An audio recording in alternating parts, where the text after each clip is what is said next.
Without further ado, I'm going to introduce our speaker today, Fee Bailey.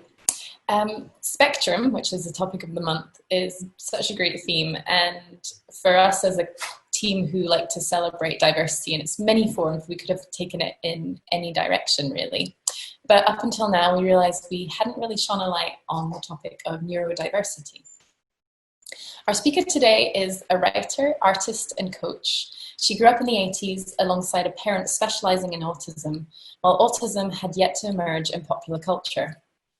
Fee has a typical spiky profile of a late diagnosed autistic. In the gaps between occasional success and epic failure, her biggest achievement is hanging on to her sensitivity and creativity. I actually met Fee at a workshop I was running a while back. And after the session, she sent me an email to say she had really enjoyed it, but didn't feel she was able to contribute as much to the open floor discussion part of the workshop. And she wrote, "Just for context, I'm autistic and perhaps struggle more than the average person in the room to keep up, even the best of learning environments. Often the pace doesn't allow me enough individual thinking space to process learning, formulate a verbal response, and then actually deliver it. Processing happens when I'm alone, or after a moment of thinking in absolute silence, so I can't always contribute when I'd like to. That makes giving feedback later on seem important. I hope it's of value to you." And that perspective was something that I had never really had before from one of my workshops, and it really stopped me in my tracks and challenged my own assumptions that we're all neurotypical until proven otherwise. So please welcome Fee Bailey. Thanks, Alex. I'm Fee, and this is Reserving a Place on the Spectrum. And I got a place on the autism spectrum just after I turned 40, which is a few years ago now. I'm not going to use any clinical definitions of autism today because I think we all know at least one. It's nicer to get first-hand experience. And a few months before I thought about myself being autistic, someone half my age said to me that for her, every day requires work to second-guess a situation and remember how you're supposed to act. It's exhausting. And I thought, yeah, me too, but perhaps for different reasons. But when I came around to the idea that I was autistic, I found that I described it to somebody else as being this kind of thing where I'll never get to cruise because I don't have an autopilot. I'll never just taste food or just hear music. Each action and experience is all-consuming. And I still like this because it doesn't rely on any distress, and often autism is just measured in distress.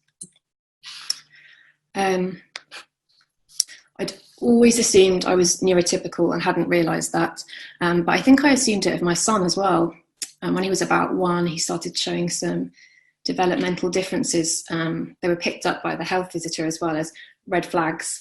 But I started reading about neurodiversity, and I really like this idea that we have different types of brains. And in this variety of brains, there's no sort of better or worse or more or less, and nothing needs to be fixed.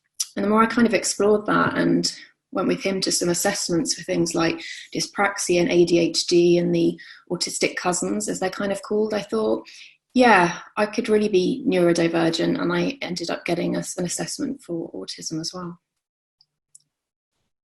I think the main thing today is that nobody's ever asked me the right questions, and I don't think that we ask the right questions of each other either. And we sort of assume this experience. And I don't tend to tell my story or to even to say I'm autistic to more than one person at a time. And it's usually very measured. I think there's an assumption now that it's all okay and there's no stigma anymore. And there really is. But also I find when I sort of do tell my story in more detail, there's a little bit of fear there about people resonating too quickly or too much. And I'm actually not sure that it's that dangerous to bring autism context into things sooner.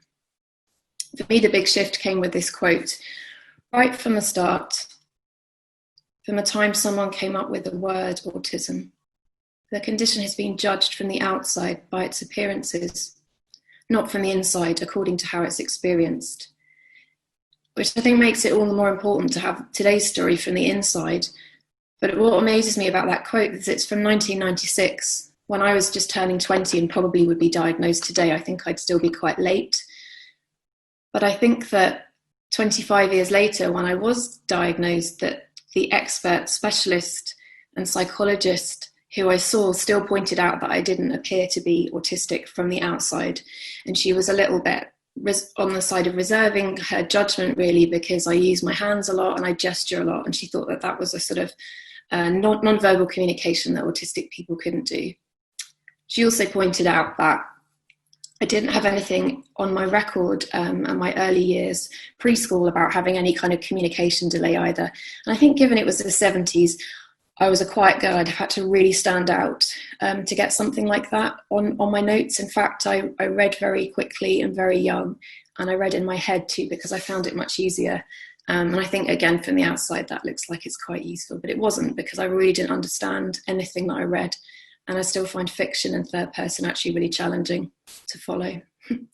I think the strip at the top there is how I always thought of the autism spectrum, but of course it's not. It's like the circle underneath. And I think that when we think about autism, we do still tend to talk about kind of mild to severe and which end you're at. And I sometimes hear myself saying, I'm feeling very autistic today if I'm particularly sort of challenged by a situation. But I think that because of this, and the more we identify with traits ourselves and the more aware we are of it and we listen to one another's experiences, it's easy to start thinking that perhaps we could all belong on this mild end and perhaps we're all on the spectrum somewhere, but of course we're not. I quite like tools like this. It's not perfect. But I like the idea that it kind of looks at skills, and this is my score. And it's nice to take a test like this and kind of be able to come out on both sides with both tribes, really, and to think that I have skills that overlap a little bit. It's also worth doing because the questions are really entertaining, like this one, which is a big yes from me. So the spectrum I grew up with is this one, behaving like the kids at Dad's school. I kind of knew that they had learning disabilities, but I didn't really know much more about them back then. But I knew quite quickly when I was doing things wrong. It could be that we got chucked out of a restaurant as a family or off the campsite, but quite often it was just at the dining table. We'd kind of sit down in the evening and I'd disappear a lot to sort of, my parents would find me running the tap somewhere, or I might just start kind of banging things, because actually, not in a stimulating way, but something that I liked to do was to kind of even things out. So if I did something on one half of my body, I liked to do it on the other. And no one ever asked why. And I think it was a really useful thing for me to do. It might be that we'd heard something on the news that was really distressing, and I felt like it was just kind of leveled out some of the emotions that I was feeling. I think all kids go through this as they adapt to situations. It was helpful to me, but it was distressing to my parents. So another thing that really got me in a lot of trouble and led to quite a lot of exclusion, I think, is this statement. And intellectually, I know that it's not true, but I actually like the way it's worded. Do expect other people to know your thoughts, because I think when I'm very tired, I default a little bit to this. But when I was at school, a teacher asked me for the answer once, and it was when I was really struggling to speak in certain situations, and it was getting worse. And I have colours associated with letters and numbers as just part of having synesthesia. But in this instance, I really remember being able to kind of focus on my yellow number 2 and just sort of project it out towards him so that maybe he could see it a bit bigger and a bit more brightly. But he really wanted me to say it, and I never did. And I got thrown out. And it was kind of the start, really, to my path to exclusion. But autism came into our household the same way I think it arrived in most people's, on a VHS of Rain Man. We sat down and watched it as a family, and I knew that this A word was something very much that described the kids that were behaving the way that they were at my dad's school, that I wasn't supposed to be behaving like. And at the end of the film, my dad said that he thought that the performance was really good, but that it wasn't convincing enough because the outburst didn't last for long enough. So I think Raymond Babbitt wasn't autistic enough for my dad back then compared to the people that he was seeing in his work every day. And I kind of took away from it that if I was like the kids at my dad's school, but the only difference between me and Rayman, I guess, is that he had autism as an excuse, then I didn't have one. And so I kind of went away and worked really hard on trying not to behave in a way that seemed to bother other people, but also trying not to behave in ways which I actually quite enjoyed and found useful. And just before that photograph was taken for Christmas, I got a lie detector test, and it was a really out of sort of desperate need to connect with people. And it was really obvious that I was saying everything and being completely honest about things, and that people were withholding more and more and more, especially as I started getting into my teenage years. I felt like people's agendas were really growing. People weren't saying what they felt, and I wanted to know more, and I wanted to know what they felt.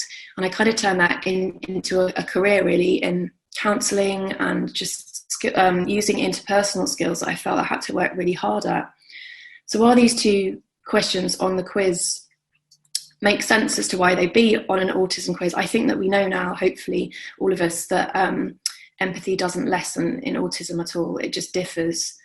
And I think actually from all the work I did, especially the couple counselling, I don't really buy the fact that that neurotypical people just know what one another are thinking, and that autistic people lack the ability to know. I really think that it's based on a lot of assumption and just getting the assumptions right, I guess, because people think quite similarly most of the time. So yeah, I guess skills that I've got from autism would be really great to kind of bring into my work. But by the time I got to high school and I was finishing high school, well, I didn't finish it and I was kicked out. I'd kind of arrived at a picture a little bit like this, but without the top right-hand corner sort of challenges to learning. It was much more the little list underneath that was kind of building up, and it was following me into the workplace as well. I think the important thing about this is that this is 1996, and a lot of these conditions or terms that are on the left-hand side, some are suggestions, some are very much still something that I deal with today, and some of them were completely wrong, but it's the fact that autism is missing. And what really disappoints me is that today this is quite a common profile, and I work with people who are struggling with a lot of things on the left-hand column, and at no point is anybody talking about autism. And when I went for my assessment, I was told it had to go through general psychiatry, and I actually put forward a strong case so that it didn't have to go through general psychiatry. And I asked that the next person that I saw was somebody who was qualified to diagnose autism, and I didn't see another mental health professional before that. And I was told that the reason that it had to go through psychiatry is because you have to rule out everything else first. And I think that's exactly where we're at still today. And I wonder why autism's missing from this picture, why it can't come forward sooner. I think it's just that feeling of invisibility and finding it so hard to get to where you want to get to. I think I spent 40 years sort of asking for help with things like anxiety and OCD, and things that I'd occasionally been able to access, like CBT, that was so useful. I was always fobbed off, and autism didn't even come into the room. It wasn't even mentioned at all. So I might say that I was feeling crippling anxiety, but it would be about my recent house move or the fact that I just had a baby. And if I pushed that this was something that it didn't make sense to me, but I've always felt like this, it's like the mental health professionals are looking for a root cause and to the point where you were broken. So it might go back as far as, say, bullying at school and post-traumatic stress. And then, of course, autism doesn't cancel these out. It's the fact that all of these things are absolutely true, but autism's there as well, and that's the most important part. I guess the word itself has just always been so embedded in psychiatry. You know, it's over 100 years old, describing behaviours in schizophrenic patients. And the more I think about it, the more I think it was never meant to describe anything good. So I think it's inevitable that I went through the mental health system. And when I was 19, I sat down in front of a panel of psychiatrists, and they asked what I'd like to happen. They were going to admit me anyway, and I actually didn't really mind that. But I asked for a lobotomy because I'd read about one in a library book. And that made sense to me, partly because that was the only literature that I had at the time. But actually, again, no one asked me why. So when I got to the ward, I thought that I might let them know on the ward round what it was that I was thinking. So when I saw the doctors, I said, this lobotomy, it's because I feel so overwhelmed. I feel like every minute of my existence is so difficult. And I even described like some of the patterns on the curtains in my room and this kind of thing, and what was bothering me in a sensory way. And also kind of, it was so unbearable the way I felt that actually the only other option I could see was to end my life, but I didn't want to do that. But I was leaning that way because there didn't seem to be anything in between. And they just kind of put that down to, rather than being more of a psychotic depression where I'm asking for a lobotomy, but actually it was more neurotic. So I feel like I just changed labels.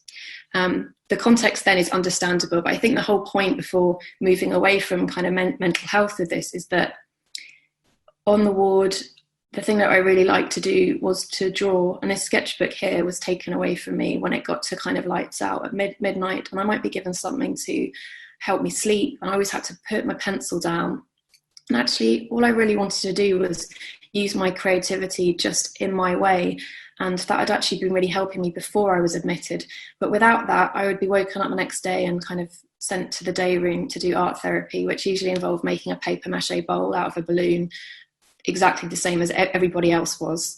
So holding on to my creativity has been the hardest part, and my sensitivity too.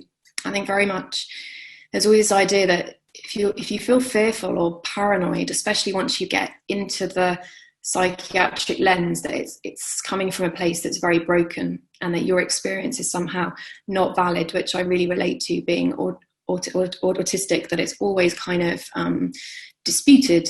And so, yeah, I really felt like the people that I was on the ward with were my tribe, and we were all experiencing this. We were all absolutely terrified. We were terrified of the outside world. We were also terrified of being an inpatient in an acute psychiatric ward, because it was pretty terrifying. And yeah, so I just think that these statements aren't helpful, that it's kind of the blame lies with the individual. But yeah, keeping my sensitivity. There is a link with synesthesia and the autistic brain, definitely, which I could talk about another time. But it's funny how I just found out last year about mirror touch synesthesia. I think that's less common, but it's certainly something that affects me. And I didn't really realise the idea that you kind of witness touch, that you feel it in the same way.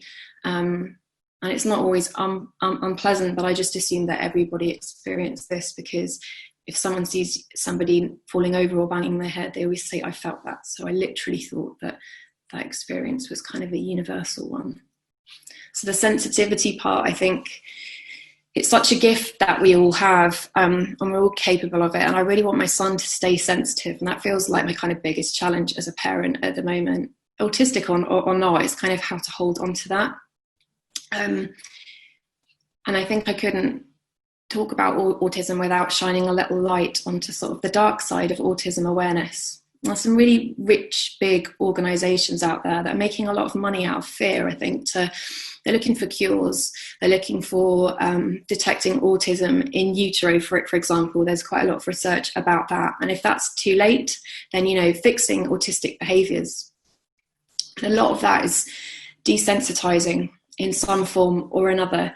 And it seems so far-fetched when we think about the therapies that were around to kind of convert somebody from the homosexual. They said that they felt that they were, into the heterosexual that they were meant to be. But it's exactly the same therapy. And it's openly, the therapies that are being used for autistic children come from that route. It's on their website, so it's not a secret. But what's changed is that rather than electric shocks and drinking bleach, which still happens in some parts of the world, is that it comes into kind of normal, everyday kind of supportive communities, and it's kind of dressed up as play-based. So I was offered some cafes in Edinburgh that were running play-based therapies, but when I looked into it, actually what it was doing was just kind of praising neurotypical behaviour, using some desensitizing kind of tools, which seemed to be much more to sort of suit the parents than the child, and actually withholding.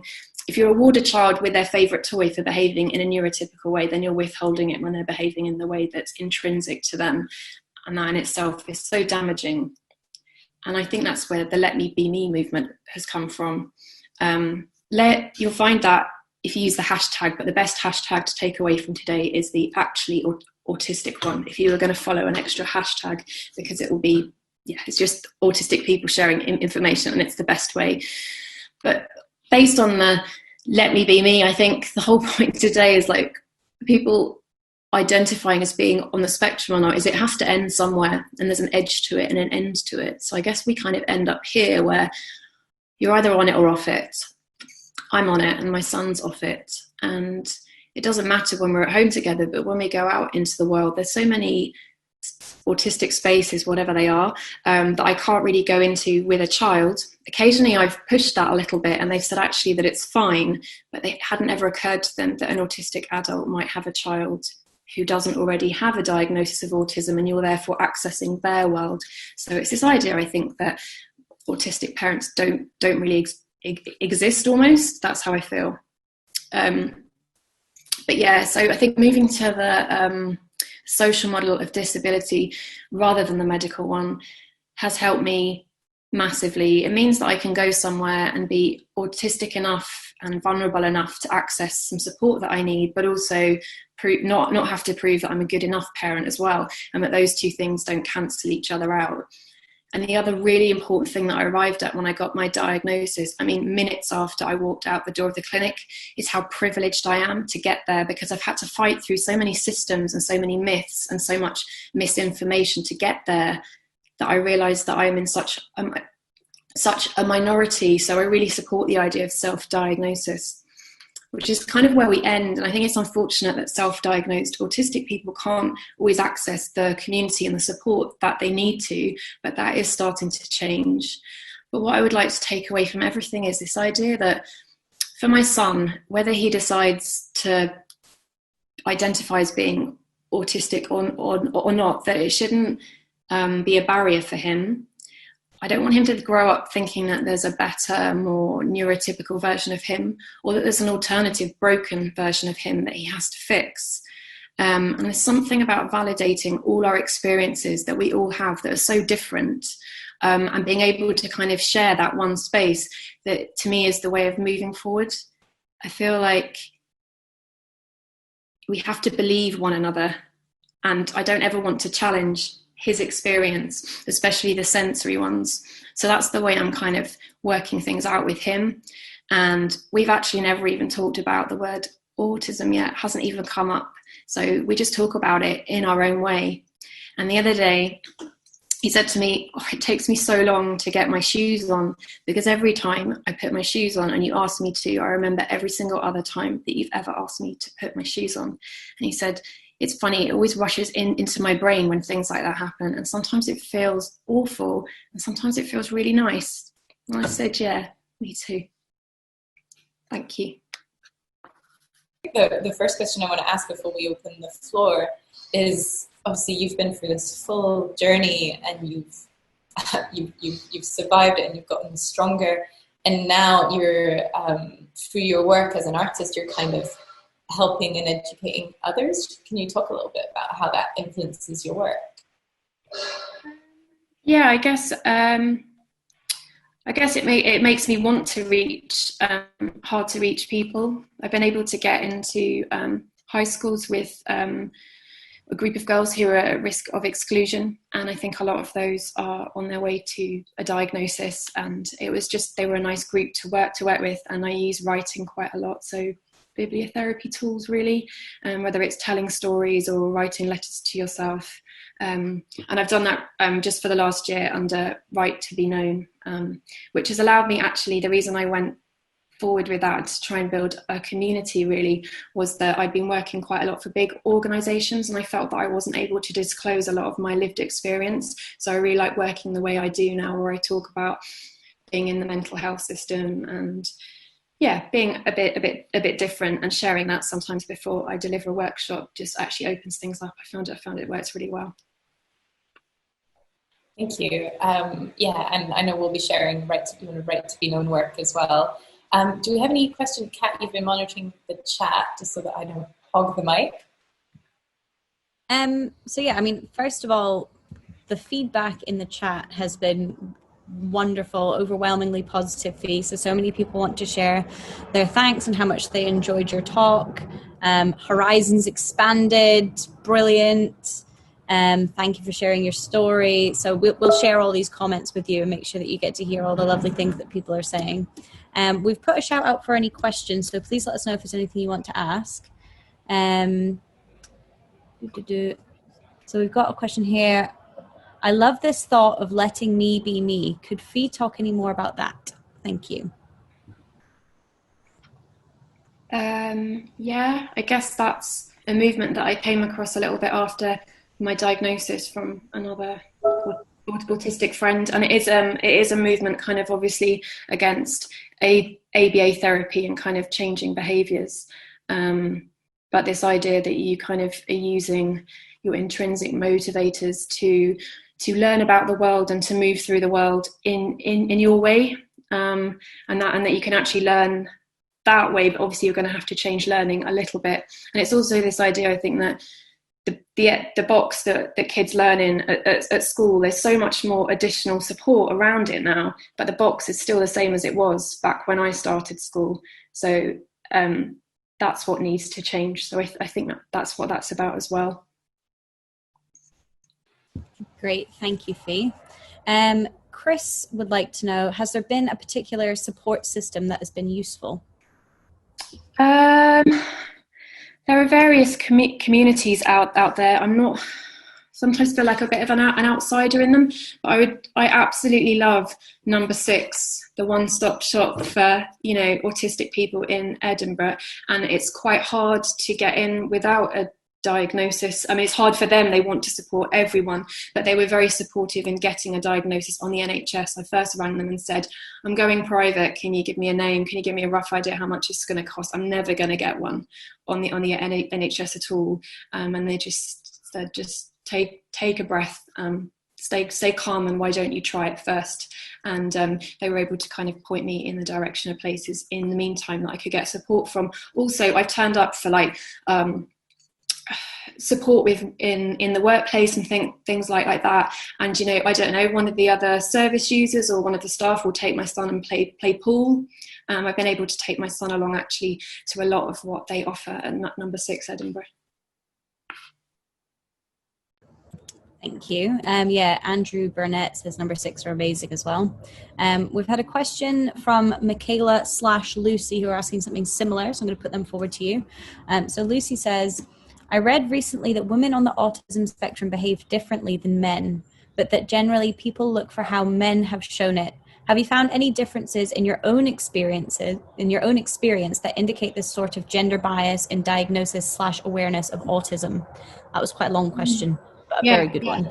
But it's a very good one, and it makes complete sense. And yes, I have. And I think that's getting my diagnosis has really made me aware how much I've been conditioned as a woman to be a certain way and to be quiet and calm, and how this profile, the male profile, is the much better known one. And certainly we have Rain Man to thank for that, and Sheldon Cooper and people like that. So I think I have noticed that it almost has to be translated. I think that the assessment clinic I went to was for women, for that reason, because people don't seem to be able to recognise a female autistic profile as easily.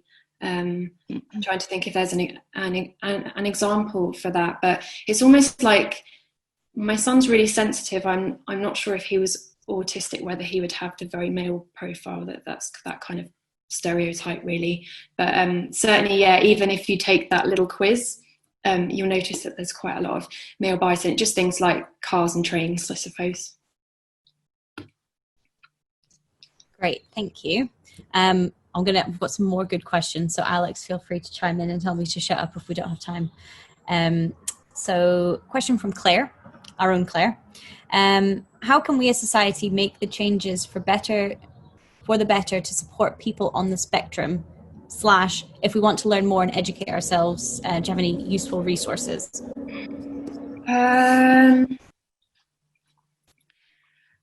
Let me think. I guess it could just be sort of looking at the people that you follow. I certainly realised that I was only, a few months ago, I was only following white middle class autistic women for a little while on Instagram. So I think everybody at the moment is trying to get some diversity in. So it's even whether it's changing your hashtags, not the Let Me Be Me, but there's very much sort of an anti-April awareness, puzzle piece, blue, autism speaks movement from the autistic community. So it might even be in April kind of changing the people that you follow, or having a little bit of press about what's wrong with those organisations too. For me, do you know what it would be? Would be a really good female character, and not the detective on the bridge, but an autistic mother. I mean, it would add so much to any plot or any kind of play that I'm just surprised no one's done it yet. And I think that would be the best way. I think there's something in that sort of creative output of representing a more sort of broader picture of people on the spectrum. That would be really helpful. But maybe it is just about not making assumptions, me not assuming I'm always talking to neurotypicals as well, just in the way that we might sort of think, how could this next event work for everybody? And yeah, are there different ways of doing this? And just to keep asking that.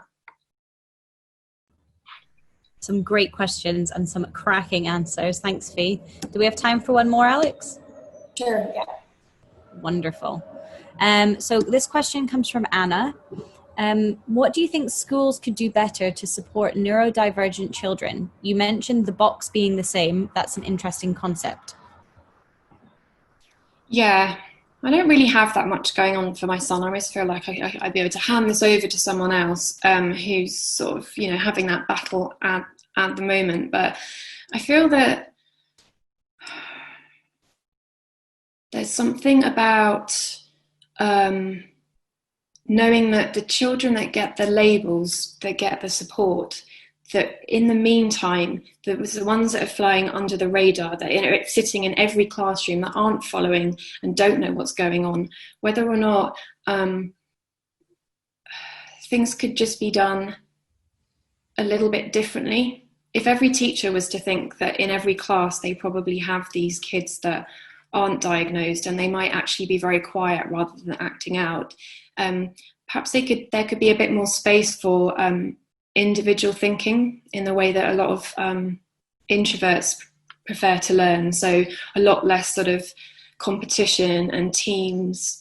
And perhaps I think listening, I don't really know what the answer is, because I feel like every time there's a need, that it becomes an extra thing, whether it's a breakout space or a nurturing room in a school for kids to go to if they're feeling overwhelmed. These are really lovely ideas, but it's just something about the classroom that just has stayed exactly the same and that doesn't seem to work. I don't know if like the seating could be relaxed, or if they might just consider a little bit more like the sensory information, and perhaps just not praising so much things like public speaking skills. Thinking of different ways that kids can contribute could be a really nice start, even if it was once a month, just something like that. Yeah, maybe different ways of allowing the kids to contribute. Can I ask you, and again, if this is too personal, though, no, you have to answer.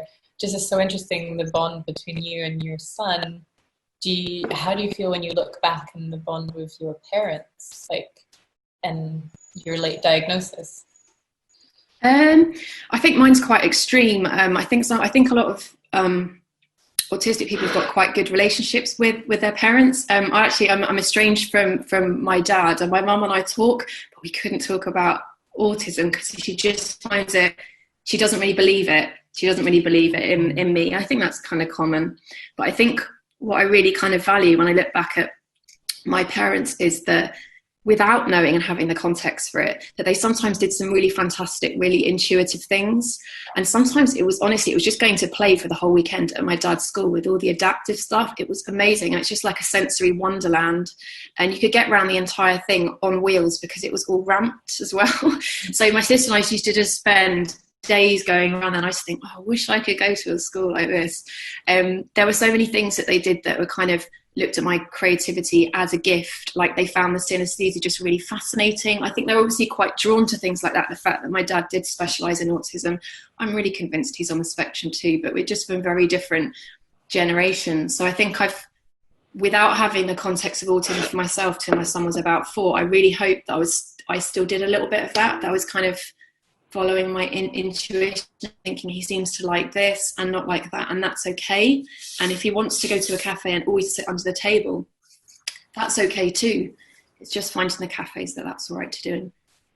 Yeah, I hope it's much healthier. I hope I've got a much healthier relationship with him. But it's only doing this talk that I realised that he doesn't know about autism or that I'm autistic. He's just starting to learn about some of the kids in his class that are a bit different. So I hope that as I finished off then, that's how we talk, is that he says, this is weird, isn't it? Don't you think it's weird when people do this? Like when they say really cruel things, but it's a joke, or it's meant to be a joke, but it's not funny because it's actually not true. And it's just like, yeah, it's weird. It's weird when people do that. I don't know. No, I've been thinking about your story all weekend, just because, sorry, turning to a bit of like a stalker, just because it feels like you grew up with your dad, so you had what he deemed as autistic or not, so you could almost play the game if you wanted to. I don't know, sorry, I'm probably reading too much. No, you're not. No, it's really, no, I never get to talk about it. So I could talk about it all day, so don't let me. But yeah, no, I think it's interesting in that my dad brought home Makaton one time, so he started like learning all of the symbols. I was like, oh, I wish that we could talk like this all the time. So that was kind of homework. And yeah, I think because my dad, I'm pretty sure both my mum and dad are autistic. My sister and I sort of treat them as though they are, because they're quite difficult. So yeah, I feel like so many things that we had at home that were kind of ordered or really different or really sort of all about the sensory side of things were so good in kind of raising us. But there was always this idea that when you step outside the front door that you have to change and you can't be yourself. But definitely as an adult, I've been able to have a lot more compassion for my parents, who did lots of very shaming and damaging things to me, but also to think how frightening it would have been for them in the 70s and the 80s, having me go into school and behave differently to the point that I was kind of getting bullied and kind of worse. There were some really awful things happening, and for them to just say, please stop doing these things. Mm-hmm. But I think that the privilege comes in being able to.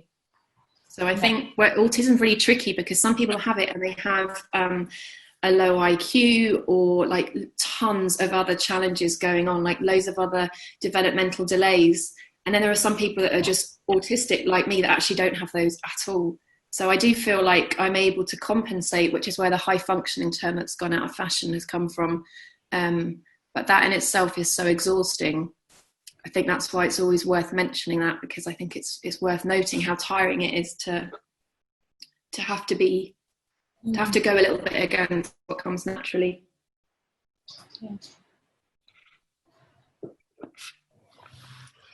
Yeah, that, sorry, it's me talking. Anyone else feel free to jump in. That high functioning autistic, hear it more and more though with the, I'm sure you've seen the Nanette stuff. Yeah, I have, yeah. But you're right, kind of high functioning means probably something spinning its wheels constantly and actually feeling very inefficient to work so hard to be at this level. Yeah, no, it's, I get it. Yeah. That was beautiful. And please don't ever think that it's boring in any way, because I think it's so interesting and that people are now really ready to think about this stuff. So, yeah. So I'd like it if it could cross over into more like other chronic conditions, and kind of like so many people that I meet, like people in their 60s and 70s I've supported that have got fatigue and quite a big sort of mental health history that I'm convinced are on the spectrum. And if they had that context for their life, that things might be different for them, or they might be able to access different services. But I think even if you have to live without the context of it, are there other ways of things that can kind of help? And sometimes I think about my asthma, and I almost think like I'm a well-controlled autistic because I don't have that many meltdowns, but each year I get to grips a little bit more with having it and what it means and what I can do less of. Mainly it's what I do less of that seems to sort of help. So that's the way I feel like it would be good to raise my son Alex in that way, and just kind of just think, if he needs some adjustments, then we can just be quite creative about them. We just don't really need to say why.